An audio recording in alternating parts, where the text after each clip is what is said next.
Hello students, आज हम लोग क्लास 12 फिजिक्स के सेकेंड चैप्टर में एक बहुत ही इम्पॉर्टेंट टॉपिक को डिस्कस करने जा रहे हैं। और इस टॉपिक में हम लोगों को डिस्कस करना है electrostatic potential due to a point charge. आज की इस वीडियो में हम लोग दो टॉपिक को लेकर डिस्कस करेंगे। एक तो electrostatic potential due to a point charge and second topic जो हमारा होगा वो होगा electrostatic potential due to a group of electric charges. तो ये दो टॉपिक आज हम लोग डिस्कस करने वाले हैं। सबसे पहला हमारा टॉपिक है electrostatic potential due to a point charge. जैसे मान लीजिए कि कोई एक चार्ज है, जैसे मान लीजिए यहाँ पे कोई एक पॉइंट चार्ज रखा गया है जो Q पॉजिटिव चार्ज है, और इस पॉइंट चार्ज के ड्यू टू, एक मिनट, मान लीजिए कि ये पॉइंट चार्ज है Q पॉजिटिव, और इस पॉइंट चार्ज के ड्यू टू किसी दूसरे पॉइंट जो कि P पॉइंट है, इस P पॉइंट पर हमें इलेक्ट्रोस्टैटिक पोटेंशियल फाइंड आउट करना है। अब अगर P पॉइंट की डिस्टेंस इस Q पॉइंट से जो कि O पर प्लेस किया गया है, मान लेते हैं कि यह R के यदि इक्वल है, मीन्स अगर O से P तक अगर ये R है तो हमें R पॉइंट पर इलेक्ट्रोस्टैटिक पोटेंशियल फाइंड करना है due two point charge Q। ठीक है, ये पॉइंट चार्ज Q पॉजिटिव है और P पॉइंट पर हम लोग को इलेक्ट्रोस्टैटिक पोटेंशियल फाइंड करना है। इसको हम लोग इस तरह से लिख सकते हैं, suppose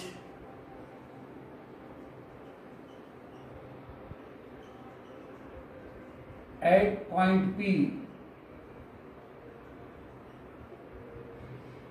calculate the electrostatic potential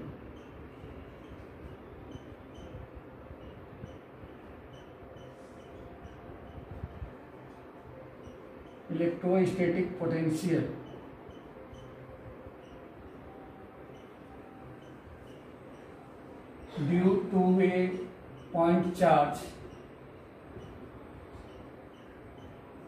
positive Q where OP equal to R। यहां से P की जो डिस्टेंस है O से वह R के इक्वल है। तो सबसे पहले हम लोग ये फाइंड करना है कि या पर इलेक्ट्रोस्टैटिक पोटेंशियल जो डेफिनेशन होती है वह डेफिनेशन होती है वर्क डन पर यूनिट चार्ज फ्रॉम इनफाइनिटी। यदि किसी चार्ज पॉइंट चार्ज को इनफाइनाइट से या यूनिट चार्ज को इनफाइनाइट से किसी पॉइंट तक लाने में टोटल जितना वर्क डन होता है वही इलेक्ट्रोस्टैटिक पोटेंशियल होता है। अब मान लीजिए कि O से इनफाइनाइट के बीच में कोई एक दूसरा पॉइंट हमने कंसीडर किया, जिस पॉइंट को मैं ये बता रहा हूँ A पॉइंट है। तो इस A पॉइंट पर यदि कोई एक यूनिट चार्ज, मतलब 1 कूलम, पॉजिटिव 1 कूलम का चार्ज यदि यहाँ पे रखा जाए, तो इस 1 कूलम के चार्ज पर due to positive Q charge जो लगने वाला इलेक्ट्रोस्टैटिक फोर्स होगा वह आउटवर्ड डायरेक्शन में होगा, क्योंकि वह रिपल्सिव फोर्स होगा। और यदि ये पॉइंट की डिस्टेंस O से यदि इसको x द्वारा रिप्रेजेंट किया जाए, x से अगर रिप्रेजेंट करें, तो इस चार्ज पर due to Q, point charge Q, what will be electrostatic force. अगर इसको इसी तरह से मिला दिया जाए तो यहां पे electrostatic force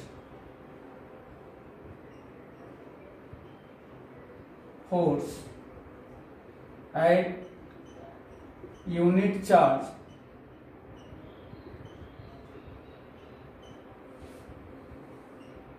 will be repulsive and outward उसका डायरेक्शन जो होगा एफ ई जो ई डायरेक्शन में होगा।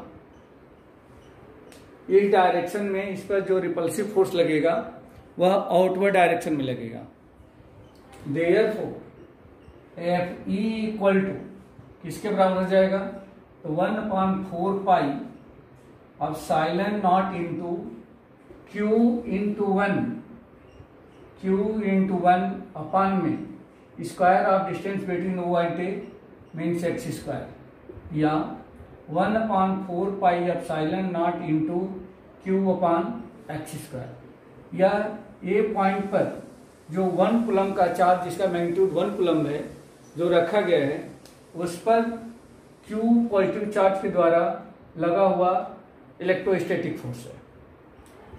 अब हमें वर्क डन कैलकुलेट करना है कि यदि इस चार्ज पर 1 कूलम चार्ज पे एक एक्सटर्नल फोर्स अप्लाई करके अगर मैं इसको ए से बी तक डिस्प्लेस करता हूं, जहां पे ए बी को यदि dx द्वारा रिप्रेजेंट किया जाए, तो 1 कूलम चार्ज को ए टू बी लाने में जो टोटल वर्क डन होगा वह कितना होगा। Since work done at 1 coulomb charge या unit charge by F E electrostatic force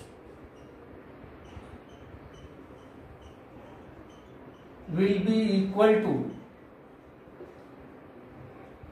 किसके बराबर होगा, तो यह अगर dx इसमें डिस्प्लेसमेंट है तो small work done dw equal to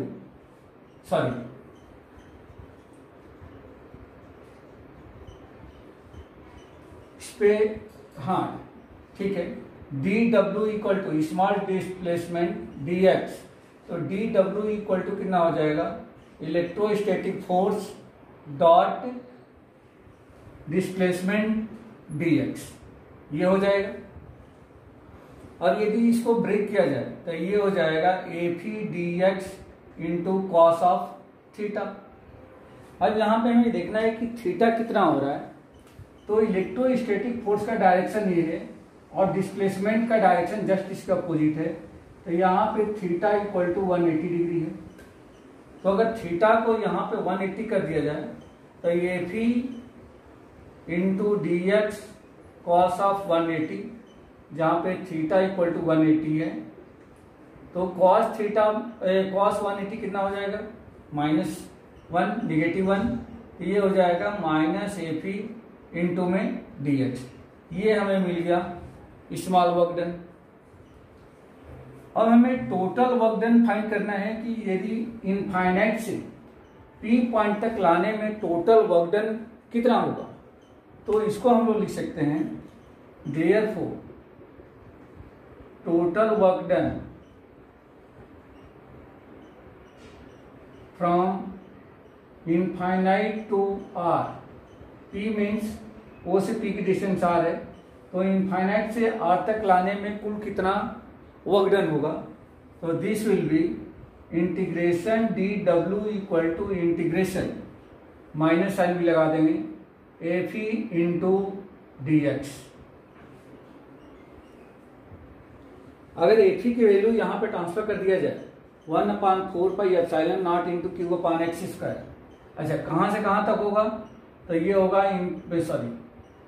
infinite to are, infinite से इसको आर तक लेके आ रहे हैं, तो ये टोटल वर्क डन यदि W से रिप्रेजेंट किया जाए W equal to minus integration infinite to R F E equal to 1/4 pi epsilon naught into Q upon R square, Q upon X square into dx equal to minus इसमें से Q upon 4 pi epsilon naught इसको बाहर कर दिया गया है, तो ये हो जाएगा integration 1/x square into dx minus Q upon 4 pi epsilon naught into इसका जो इंटीग्रेशन होगा वो हो जाएगा -1/x और लिमिट इनफाइनाइट टू आर है, ये भी हो जाएगा इनफाइनाइट टू आर, या माइनस इंटू माइनस प्लस हो जाएगा Q upon 4 pi epsilon naught into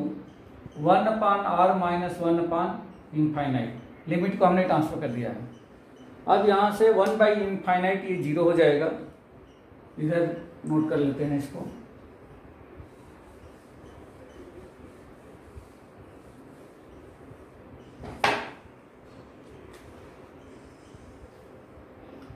Therefore work done equal to Q/4πε0 into 1/इनफाइनाइट ये 0 हो जाएगा, तो इंटू में 1/r, ये टोटल वर्क डन हमें मिल गया। अब जितना टोटल वर्क डन होता है पर यूनिट चार्ज, वो टोटल वर्क डन पर यूनिट चार्ज को ही हम लोग क्या बोलते हैं, electric potential. Therefore electric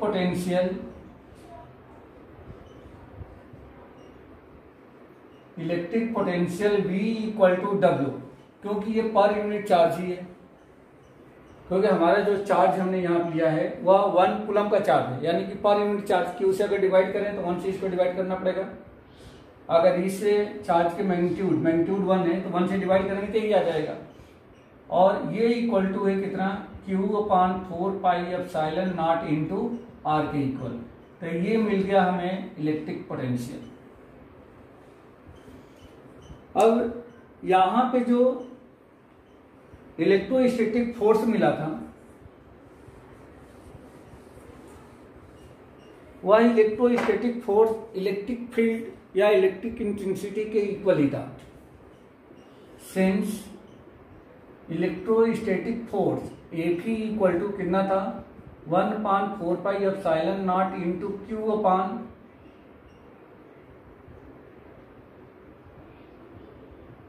Q/x², यही हमें मिला था। और यही होता है किसके बराबर, इसी के इक्वल होता है हमारा electric field intensity. Electric field intensity भी यही होती है, तो इसको हम लोग E भी कह सकते हैं, E। तो यहां से हम लोग क्या देख सकते हैं कि इलेक्ट्रिक फील्ड इंटेंसिटी अगर ये x डिस्टेंस है तो इसको हम लोग इस तरह से भी कर सकते हैं कि सिंस V जो है वह डायरेक्टली प्रोपोर्शनल है किसके, 1/r के, और जो electric field intensity E equal to होती है वह 1/r² होती है, sorry directly proportional to 1/r²। या इसको हम लोग ऐसा ही बोल सकते हैं, पोटेंशियल जो है डिस्टेंस के इनवर्सली प्रोपोर्शनल होता है, जबकि इंटेंसिटी फील्ड इंटेंसिटी जो होती है डिस्टेंस के स्क्वायर के इनवर्सली प्रोपोर्शनल होता है। अगर इन दोनों का ग्राफ हम प्लॉट करें तो इसका ग्राफ कुछ इस तरह से आएगा, जैसे मान लीजिए इसी पर मैं V एंड E दोनों ले रहा हूं और यहां पे R डिस्टेंस ले लेता हूं। तो सबसे पहले अगर V को देखें तो 1/r, तो V जो है कुछ इस तरह से जाएगा। अगर मान लीजिए कि ये V है, ये V है, तो यहां पे E की वैल्यू होगी, वो भी उसका भी ग्राफ तो ऐसा ही आएगा, लेकिन यहाँ पे स्क्वायर की इनवर्सली प्रोपोर्शनल है, तो इसका ग्राफ कुछ ज्यादा ही, जैसे जैसे R बढ़ेगा E जो है और ज्यादा डिक्रीज होगी।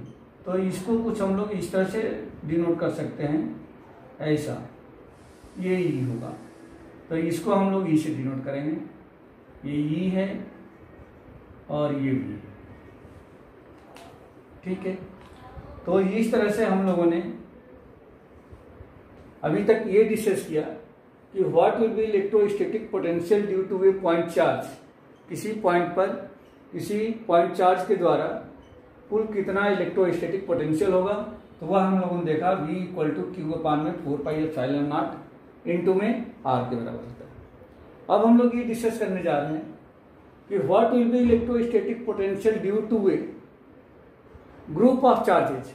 अगर यहाँ पे एक चार्ज है, लेकिन इस एक चार्ज की जगह पे अगर बहुत सारे चार्जेज अगर लिए जाए तो उन सारे चार्जेज के ड्यू टू किसी पॉइंट पर कुल कितना इलेक्ट्रोस्टैटिक पोटेंशियल होगा, अब ये हम लोग डिस्कस करने जा रहे हैं। ओके, डिस्कस करना है।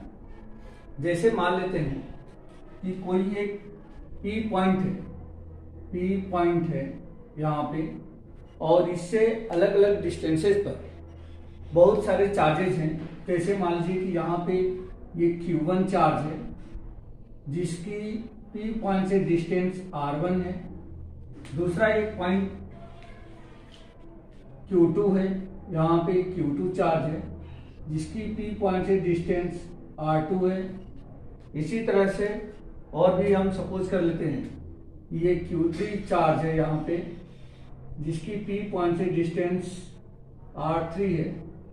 और इस तरीके से there are many charges near by the P point and last charge means nth charge. Suppose this is the Q1 charge whose distance from P is Rn। तो हमें इसमें ये कैलकुलेट करना है कि P पॉइंट पर due to all charges what will be electrostatic potential. ठीक है, इस P पॉइंट पर कुल कितना इलेक्ट्रोस्टैटिक पोटेंशियल होगा इन सारे चार्जेस के ड्यू टू, ये हमें यहाँ पे कैलकुलेट करके बताना है। Suppose we calculate electrostatic potential at P due to Q1, Q2 and so on Qn charges, electric charges whose distances from P are R1, R2, Rn respectively। ये हमने मान लिया कि P पॉइंट से सम डिस्टेंसेस पे Q1, Q2, Q3, Qn charges हैं जिनकी distance R1, R2, R3, Rn है। तो हमें यहाँ पे P पॉइंट पर क्या कैलकुलेट करना है, इलेक्ट्रोस्टैटिक पोटेंशियल कैलकुलेट करना है। तो यहाँ पे हम क्या कर रहे हैं कि 1 by 1 due to Q1 charge what will be the electrostatic potential at P, ये निकाल लेंगे। वैसे ही due to Q2 charge what will be electrostatic potential due to Q2 at P point. तो इन सबको अलग अलग कैलकुलेट करें। Let V1, V2, Vn are the electrostatic potential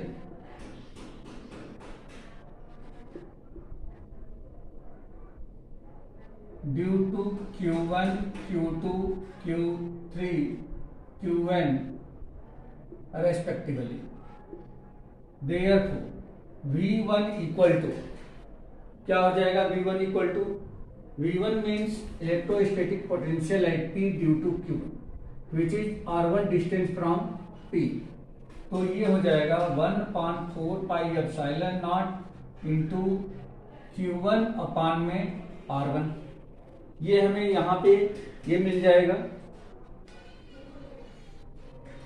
same वैसे ही V2 equal to 1/4 pi epsilon naught into Q2 upon में R2 due to Q2 potential at P will be 1/4 pi epsilon naught into Q2 upon में R2 on so on.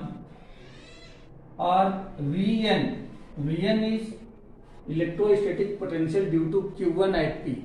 Vn equal to 1/4 pi epsilon naught into Q1 upon R। अब हमें सभी के due to P point पर क्या चाहिए, electrostatic potential चाहिए।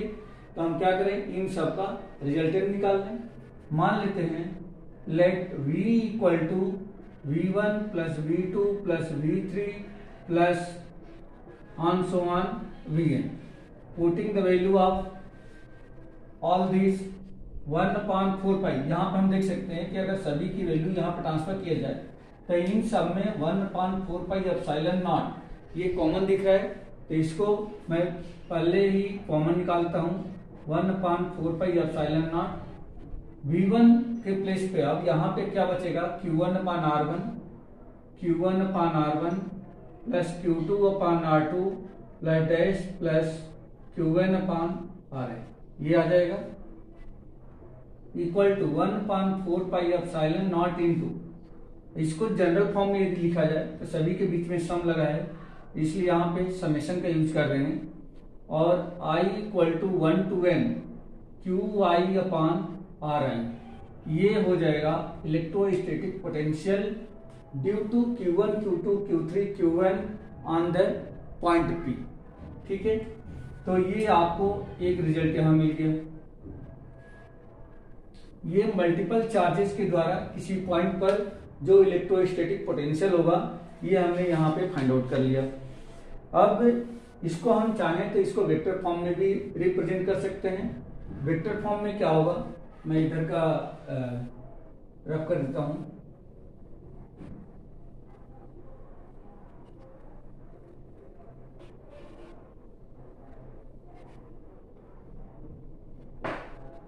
अगर हम मान लें कि वेक्टर फॉर्म में यदि P का पोजीशन वेक्टर R0 हो, Q1 का पोजीशन वेक्टर R1 हो, ये R2 हो, इसका पोजीशन वेक्टर R3 हो और ये Rn हो, तो यहां पे हम लोग लिख सकते हैं इन वेक्टर फॉर्म।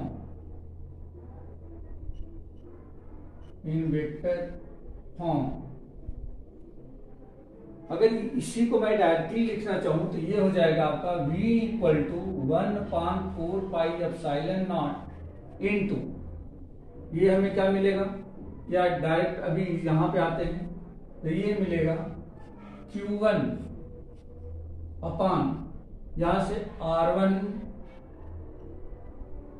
इसका पोजीशन वेक्टर क्या हो जाएगा R0 माइनस, सॉरी इसका पोजीशन वेक्टर R1 है तो R1 आ जाएगा, प्लस यहां पे हो जाएगा Q2 अपान में R2 vector plus dash plus Qn अपान में Rn वेक्टर, ये हो जाएगा।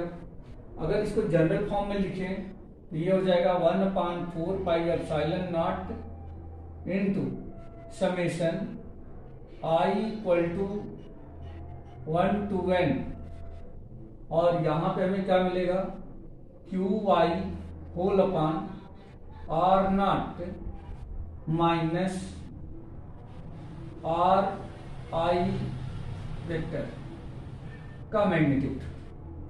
तो ये हमें यहां से मिल जाएगा वेक्टर फॉर्म में कि P पॉइंट पर electrostatic potential V equal to 1/4 pi epsilon naught summation I equal to 1 to n QI upon modulus of R0 minus RI vector. तो ये जो हमें फॉर्म मिला है, ये फॉर्म मिल गया है इसका वेक्टर फॉर्म।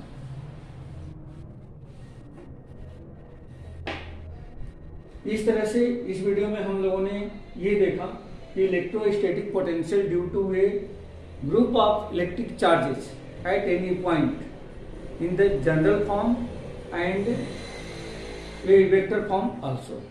ठीक है, इस वीडियो में बस इतना ही। Okay, thank you.